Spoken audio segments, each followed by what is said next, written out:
चलली फूल लड़ैले राजा जनक जी के बाड़ी है, चारों राज दुलारी है नाम। चलली फूल लड़ैले राजा जनक जी के बाड़ी है, चारों राज दुलारी है नाम। आगा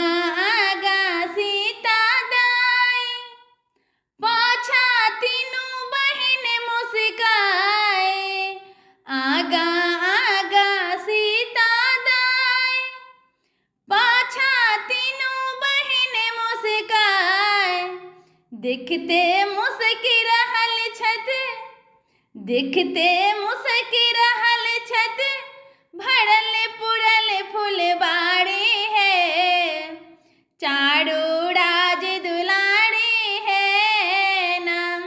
चलली फूल लड़ैले राजा जनक जी के बाड़ी है, चारों राज दुलारी है नाम। सीता सिर्फ लोढ़ई छत बेली, उर्मी तोड़ई फूल चमेली।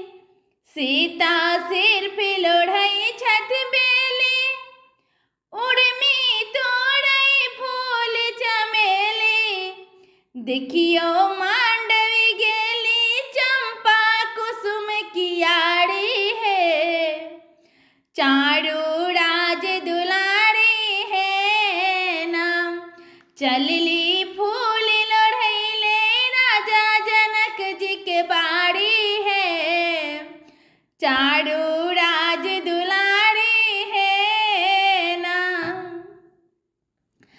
देखते भेले विदोह विभोर, पूरा तपस्या झलकने नौर। देखते भेला विदेह विभोर, पूरा तपस्या झलकने नौर। बाट तकै छत, बाट तकै छत, माता लाका नानी थारी है, चारों राज दुलारी है नाम। चलली फूल लड़ैले राजा जनक के बाड़ी है, चारों राज दुलारी है नाम। प्रेमक समय अतुर अनंत, हे शिव भाव पूजे गुणवंत। प्रेमक समय अतुर अनंत, हे शिव भाव पूजे गुणवंत।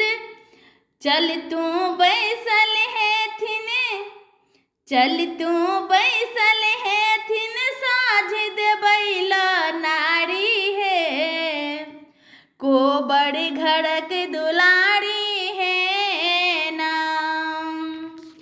चलली फूल लड़ैले राजा जनक के बाड़ी है, चारों राज दुलारी है नाम। चलली फूल लड़ैले राजा जनक के बाड़ी है, चारों राज दुलारी है नाम। धन्यवाद। निक लगा तो हमारे चैनल को सब्सक्राइब कर ले, कमेंट करके जरूर बताओ।